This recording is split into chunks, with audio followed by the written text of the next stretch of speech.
The UK is set to return £4.2 million seized from former governor of Delta State, James Ibori, and his associates. Speaking at an agreement signing ceremony, the Nigeria's Attorney General, Abubakar Malami, says negotiations have been concluded for the return of the loot in line with understanding reached between both countries. He said both countries remain committed to the fight against corruption. The funds are expected to be deployed for the completion of projects, infrastructure projects, I should say. Tundu, some more money coming in for us? Well, that's good news, isn't it? But it's not quite been specified if this repatriated loot has those conditions attached, like what we saw with the $300 million from America and what we also saw with the $308 million from Jersey. And the American one was particularly rather punitive because they said if that is relooted, Nigeria will have to replace that money. What on earth does that mean? So that's not been clarified. Well, which leads me to the point of conditions have not been clear, but the federal government has been clear about how the money is to be appropriated this time. But obviously people from Delta State are raising the claim that the money belongs to them and they have needs in their states, valid needs that need to be attended to. And this is the problem with precedent, because how then will the federal government justify this approach where we saw with Alain Messia's returned loot that was given to Bayelsa State in 2012. So that needs to be explained, it needs to be clarified. I think that the federal government making use of the money for infrastructure projects is valid, but I also find, quite a convincing claim from people in Delta saying it's their money. Dr. Lati? Well, I think this development is an achievement, one for the Buhari administration, and also at the same time a triumph for all the efforts that have been made by the Nigerian government to fight illicit financial flows and also corruption. And we have seen here, again, as in the case of the United States, how cooperation, international cooperation, can help to check that and send very strong signal.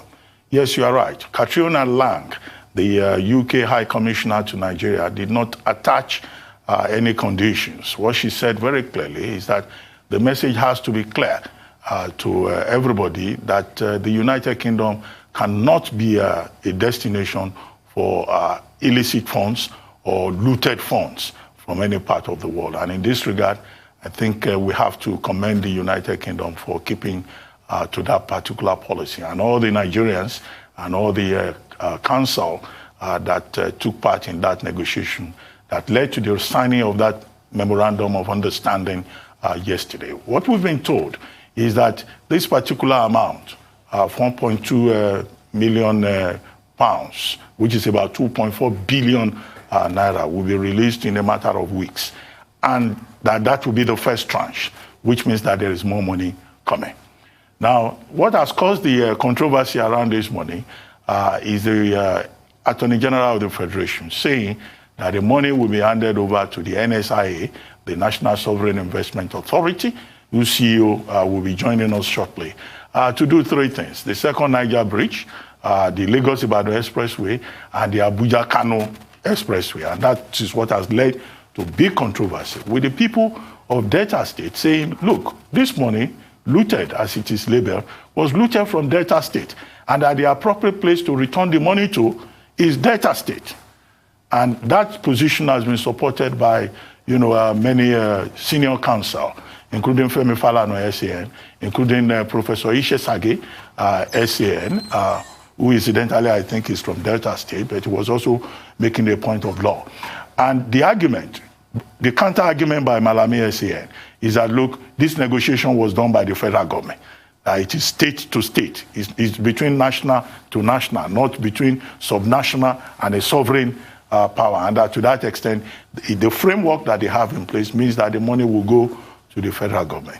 Well, I'm not sure you can convince anybody from Delta State that money allegedly looted from Delta State should go into the purse of the federal government. In fact, the Commissioner for Information and a spokesperson for the Delta State government, they said, out of all the things that have even been listed, Lagos-Ibadan Expressway, second Niger Bridge, Abuja-Kano Expressway, not even one is in Delta State.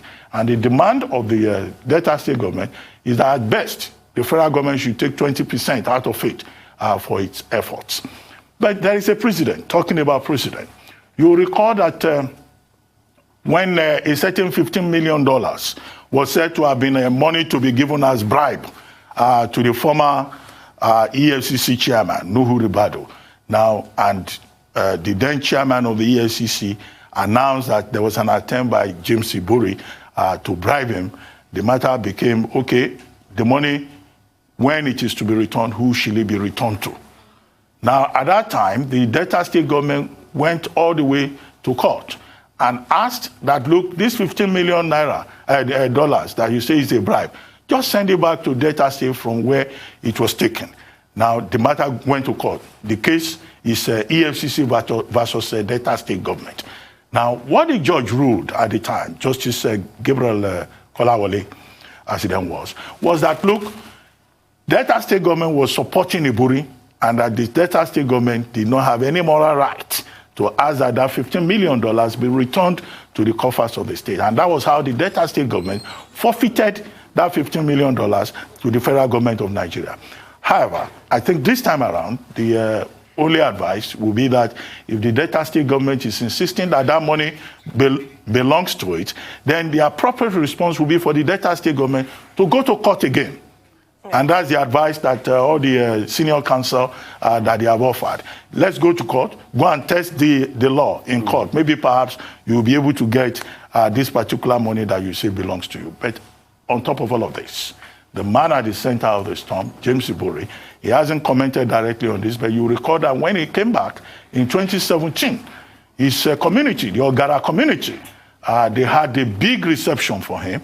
And he himself continues to insist that he's a victim of political persecution and that, the Nigerian government and the UK authorities are just colluding to give him a bad name for political reasons. But that's the politics of it. What is established is that he was convicted in 2012 and he spent some time, in custody before he was eventually released, and he returned to a heroic welcome in 2017. That's the flip side of it. I recall that clearly. You don't forget incidents like that. Okay. But I do think it's on all fours with the Alamisia case in the sense that it was a governor arrested, prosecuted, jailed, dispossessed of the funds. So I find this argument that the money should go to the federal government, I do find it convincing because obviously we have this huge infrastructure deficit. But equally convincing is the claim of the Delta people because that money was returned to Bayelsa. How do you now suddenly change the rules? This is the problem. We're saying the same thing. Yes, I'm going to test it. It's going to cost, yes. But we still have more money coming from this same source now. Yes. Some more Ibori money. Yeah, the original money in contention was, I think, $16 million. $16 million, so it's only at that time been paid. Well, now you 4.2 million pounds. So we still have more to come. Well, the Katrina Lang says that this is just the first tranche. Okay, but the remaining tranches we do not know. She did not clarify whether those other tranches have anything to do with Chief James Ibori or some other persons. The government has to have a proper policy so that it's really clear what is going to happen, so that these debates do not continue to recur. The good thing is that this money is coming handy sometimes. Like some people say they saved it for us for rainy days like this. Abacha remains the ancestor that is still sending money to Nigeria. He really does. The gift that keeps giving. There's an ancestral inheritance. Yes. So we are secure. They put this money in safe havens for us. All right? We'll take a quick break now. We'll come back and we'll talk some more. But we'll talk some more.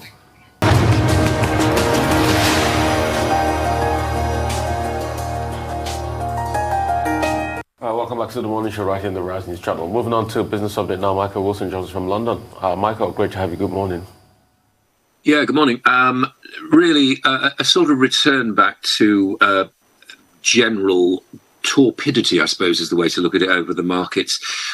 There's a feeling that that Joe Biden package will actually get passed and so on, the 1.9 trillion coronavirus relief bill. That should get passed today and then signed off over next week. And it seems to have been dragging out forever. But it does actually point to an enormous amount of help being given to the US economy. And that's tended to push investors towards slightly riskier stocks in the market this morning. The Nikkei gave up early gains, though, to finish sort of flattish. South Korea too, Australia as well. Shanghai Composite, mainland China, up about 1.3 at one point. China's February inflation PPI data, that eased from January, but higher than expected levels. Food inflation continued easing, healthcare costs picked up. So a general kind of picture of an economy doing reasonably well as far as China is concerned. At that session, really, Asia Pacific followed on from Wall Street. Bond yields declined. Tech stocks made a comeback. We were talking about this yesterday. Nasdaq up about 3.7%. I think, though, the real key to it is going to be the success or failure of the bond auction in the United States. 10-year bonds today, $38 billion worth of them. And then tomorrow, $24 billion of 30-year notes. So we'll get an idea of what people are actually thinking about interest rates in the future. Corporate-wise, Walt Disney said its streaming service, Disney Plus, has more than 100 million paying subscribers worldwide, and Disneyland, which has been closed for a year, will reopen in late April. We've got some small steps towards US-China diplomacy this morning. There may be a meeting in Alaska, date unconfirmed, actually location unconfirmed as well, but top officials are actually meeting, and what they're doing is they're hammering out details of some kind of talks between the two major powers. So that's quite hopeful, really. If it were me, and it isn't me, that would be number one in my inbox, quite honestly, whatever relationship the United States is going to have with China. So let's come back to the European spotlight, basically. And the EU wants to boost its semiconductor chip production.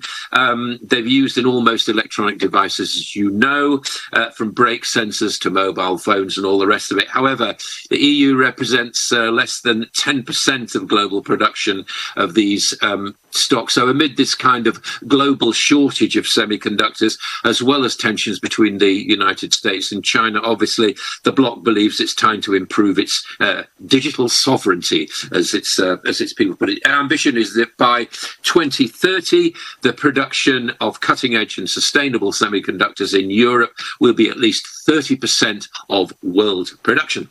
Right, so European and UK stocks, really, we're expecting them to extend the slight gains from yesterday. A lot to do with that recovery package in the United States getting a very favourable response from people going slightly more risky. Speaking of risk, in the UK, I think this is quite an important thing, and it may well resonate with other economies around the world, but half of UK SMEs, small and medium enterprises, that means that people who employ fewer than 250 people sought financial support in 2020. Gross lending to those companies up by 82% a quarter. So a third of those probably will shrink and probably will not be ready to repay or able to repay their debt. So that will be quite a problem, but that's pushing forward very, very slightly indeed. Oil fell, as far as commodities are concerned, for the third straight session, and gold, basically, it's all about bottom fishers, basically. They're looking at these kind of figures, thinking to themselves, is this a good time to buy? Yes, it probably is. There might be a sort of rally like there was yesterday to $1,716 an ounce, but it's modest retreat in Asia, quite honestly, so not a lot to go for. So I think the event of the week is going to be that bond auction today and tomorrow in the United States. That's your global view. Thank you, Mr. Wilson. And the Disney story perfectly illustrates the importance of diversification, because when one door shuts, the theme parks, you have the huge boom with Disney Plus. I mean, they've beat their 4-year target in 14 months because of the fact that everybody's at home streaming their great content, Star Wars Mandalorian, obviously, and WandaVision, obviously, And unfortunately, on the other hand, we look at the wreckage that has happened with because of the pandemic, to Disneyland, the happiest place in the world. Not so happy with over 30,000 staff being laid off this year. So hopefully they'll recoup all of that. And it's also important that government policy, the governor of California has allowed theme parks to reopen. So, they can get the show back on the road, which is great news for Disney. All right. Two quick questions. Number one, Michael, will be about, people now saying that Joe Biden's stimulus package will help get the world back on that growth level it deserves. It will nudge 1%. I mean, what's your take on that? Are people just being overambitious? Are they not looking at the inflation side of things? Secondly, a little pressing further about Deliveroo. I think it was Tunde yesterday that raised, and Dr. Abasi raised the question about the fact that Deliveroo is losing money. I want to get an understanding of what the model really is, because Deliveroo is losing a lot of money even during the pandemic. Yeah, they're expanding, but they're hemorrhaging a lot of cash, and you still have that big valuation despite the fact that they're hemorrhaging a lot of cash. I mean, there's something I don't get about the business model and what is really happening down there. And self-driving cars, that's another big one about the future. YMO is betting big on that, and the other guys in the tech sector are betting big on self-driving cars. What's your take on self-driving cars? Would you get in a car that'll drive itself? I would not know personally. I'd have to see it tested over a number of years. I often think about this as I'm driving in our little part of the country, and you don't come across many hazards and so on. But things change every day. It would have to be quite an intelligent system, because sat-nav's got to that stage, hasn't it? I think where they sort of, I don't know what it's like with you, but with us, most of the there are temporary speed limits and all the rest of it. It looks like sat-nav gets its brain round those. But as far as self-driving cars are concerned, I don't feel confident about getting in one. I have to say, I haven't tried it. I'd be really scared. I like the fact I sit there, I'm in control of what I do, and I don't want that taken away from me. And I'm not, maybe artificial intelligence may be able to do it in years to come. I mean, it's where it's all going at the moment, but it seems like they've got a lot to play with, haven't they? They've got that to do. They've also got to get electric cars going. They've got to decide whether hybrids are a good idea. The whole automotive industry, the whole transport industry is completely up for grabs. So to answer your question, no, I would not be confident in getting a self-driving car right now. Well, all right, the other questions on the economy. 1% growth. That's what the world is saying as regards Joe Biden's stimulus package and the business model for Deliveroo. As far as I didn't quite get your second question, but the first one about the growth, I think that what I don't get those figures. I think all we can do is we want to find out what actually happens to that money, because it is quite a lot. Then there is the big infrastructure spending in the United States, but I expect it's slightly bigger. I don't see how you extrapolate that particular growth in that economy across the world in the way that you're suggesting. I think that what probably will happen is it's no bad thing for what we think is the biggest economy in the world and the fastest one to bounce back to be in rude health. Whether it does or not, I don't know. I mean, we're going to have to see how that money is actually spent when it starts being dealt out. But it looks as though they've got the right idea about rationing it, in the sense that if you earn over a certain amount, then you won't be up to $75,000 a year, I think it is, on a single person's gross income. Then you won't be getting any help. It should be going to the lower paid. Depends what they do. They may pay off their credit cards. They may pay off. And what happened here was we saw, as I said to you yesterday, quite a rapid rise in retail spending for the last month, once the restrictions are actually off. Well, I mean, Michael, I don't know, there isn't more time. I would have loved to ask you about the aviation industry. Alexandre Junius, the Director General of the IATA, is saying that the aviation industry needs more money from government, about $80 billion on top of the 175 that government's already put in there. And he's hoping that vaccine passports would help, because IATA is considering introducing some COVID-19 pass that would encourage people to demand for, travel time. But, well, I guess we don't have more time. We'll take that maybe tomorrow. Right. We'll quickly go to Adesua Morua. We'll talk about COVID now. Adesua, good morning. Well, good morning, Rufai. Good morning, Dr. Vati, and good morning, Tundum. Let's look at the global figures for coronavirus infections and deaths globally. Well, this morning, according to the Johns Hopkins University, there are still over 117 million infections globally. And of course, over 2.5 million deaths have been recorded as well. Here in Nigeria, the NCDC has confirmed another 346 cases of COVID-19 infections in the last 24 hours. The largest number of infections came from Lagos State, which saw 86 cases. And still in Nigeria, well, thankfully, the vaccines are trickling into states. And Lagos State, the epicenter of the COVID-19 vaccine, confirmed receipt of its doses. Governor Sanwo-Olu made the announcement yesterday. He said the state government will soon begin vaccinations in line with scheduled guidelines by the NPHCDA. Now, the state has also received the highest doses so far. A tweet by the Commissioner for Health in the state, Commissioner for Information in the state, Benga Omotosho, said Lagos State received 507,000 doses of the vaccines. To Osun State, where the Commissioner for Health, Dr. Rafiu Usomot, led a team to receive 52,240 doses for the state. Away from Osun, it is not clear how many doses arrived for Ekiti State, but a message confirming receipt on the government's official Twitter handle says Governor Fayemi and his deputy will be vaccinated publicly today. While still in the Southwest, the chairman of the Inter-Ministerial Committee on COVID-19 in Ondo State, Professor Adesegun Fatusi, told our sister publication this day that the state received 75,570 doses for Ondo State. Now, although the chairperson of the Committee of Health Commissioners in Nigeria, Dr. Betty Edu, says all states in the Southwest have received their consignment, Oyo State is yet to confirm any receipt or make any announcement about COVID-19 vaccines. You would recall yesterday that Ogun State took delivery and the governor vaccinated yesterday. So if indeed all states have received, we haven't heard anything from Oyo State.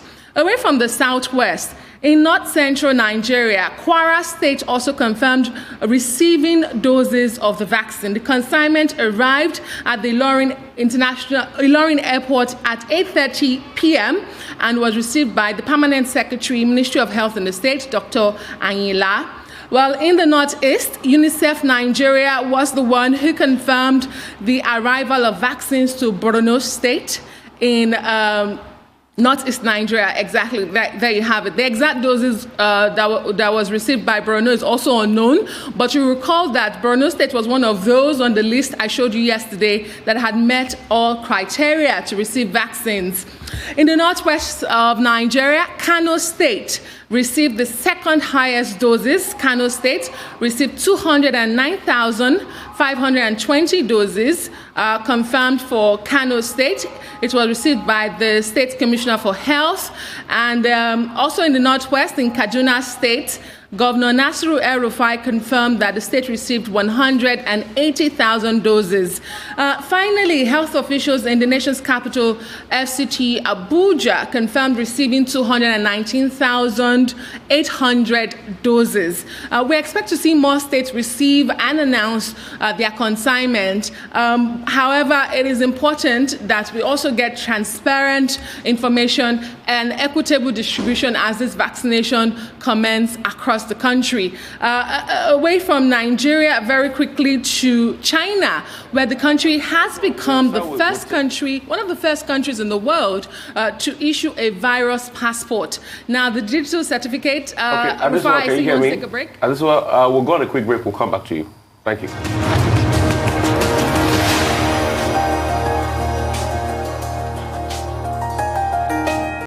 Right, welcome back to the morning show right here on the Rising Channel. We'll quickly move back to Adeswa.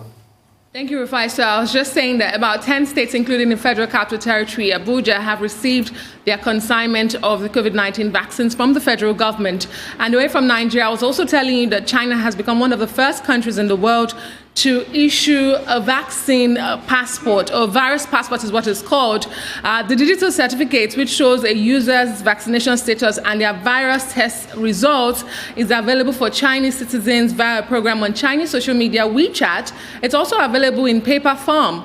Now, it's currently only in use for Chinese citizens and is not yet mandatory.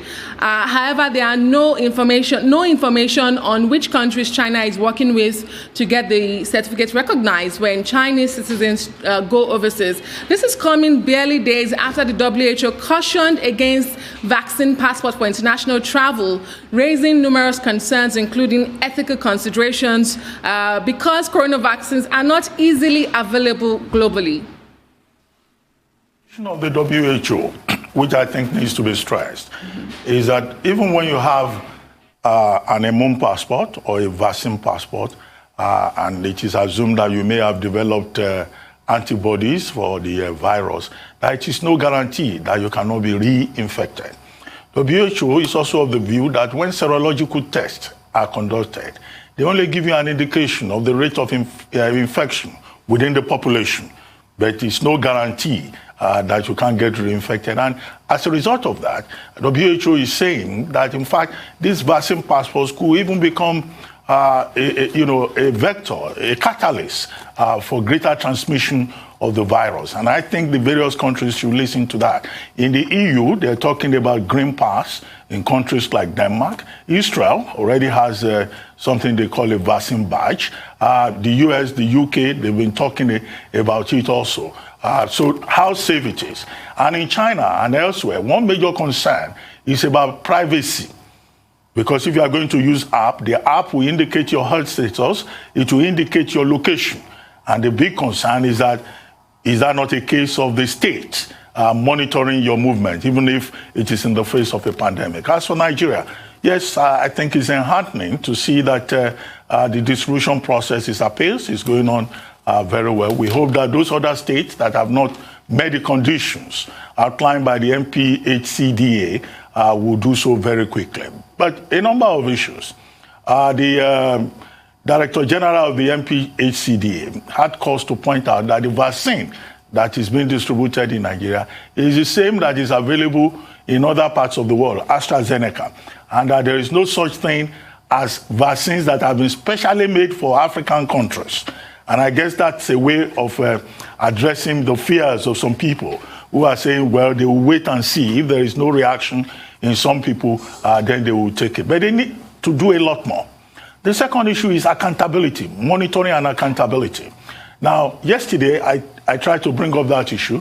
Dr. Faisal Shaibu disclosed that we have people they call vaccine accountability officers who will be attached to local governments and state governments to monitor the immunization process and to also make sure that due process is followed. Now, I think the states themselves must take very personal responsibility to make sure that the management of the process of immunization is smooth enough, because it's the primary responsibility in this regard of the states to make sure that what they have been given, they can account for those doses. And then finally, the process should not be politicized. I've seen, some political figures going to take the vaccine and all that. Well, this is not a vaccine for APC members. It's not a vaccine for PDP members. It's a vaccine for everybody and for people who are willing to take it, so that the immunization process should not, in any state whatsoever, be politicized.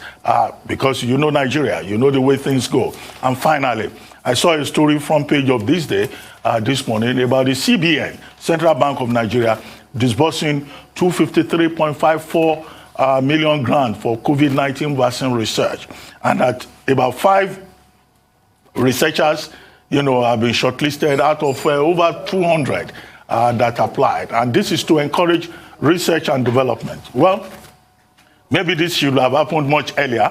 Maybe if it had happened much earlier, Nigeria would have been effectively part of the vaccine race now. Maybe we would even have come up with our own vaccine. But it is good to see that it's under its health facility intervention program. The Central Bank of Nigeria remains committed to supporting research and development. And it should not be an episodic thing. It should be something that should be sustained at all levels in Nigeria, because at the heart of it is research and development, whether it is health or agriculture or any other aspect of our lives. Well, vaccine passports are seeming increasingly inevitable at this point, but I find it all rather sinister and Orwellian.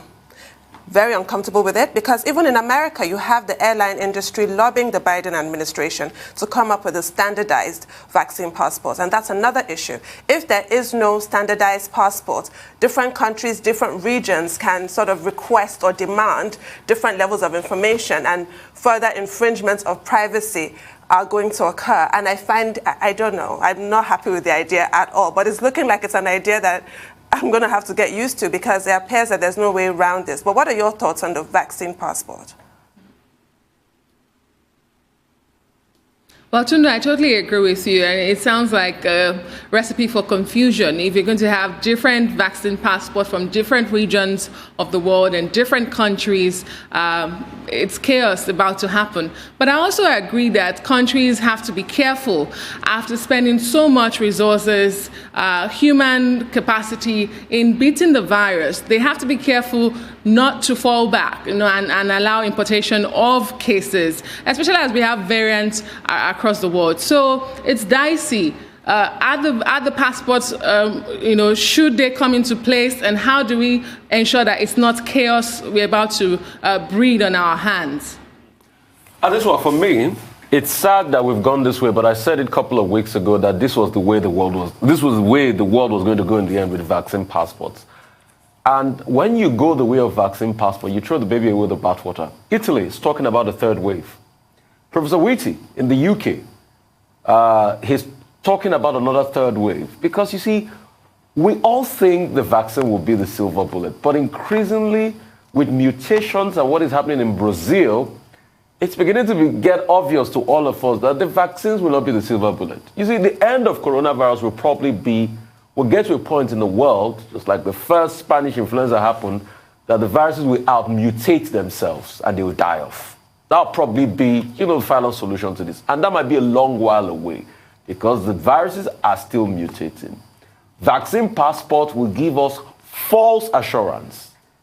False assurance. And it has to be stated. Because it will get to a point, there will be a big racket for vaccine passports. People will not take the vaccine and they'll take they'll get the passport by any means, hook or crook. They'll print their own passports. They'll travel around. They'll take coronavirus and reinfect people. I mentioned that the Nigerian vaccination card also has a QR code that can be scanned, and the federal government has said that can be used wherever you travel to. So it's a trend we are beginning to see. It's a trend we are beginning to see, but it will result into what we see with yellow fever, vaccination. That some people just get the card, they don't get the vaccination. And that happens a lot. In fact, when you go take your yellow fever shot, they'll ask you, you do want the injection? Some people say no. They just get the card. Oh, my goodness. So, yeah, that's what happens in Nigeria. So it's getting there already, and we need to be careful. There's a third wave in the offing. Are we planning for that? Thank you so much, Adesuwa, for your time.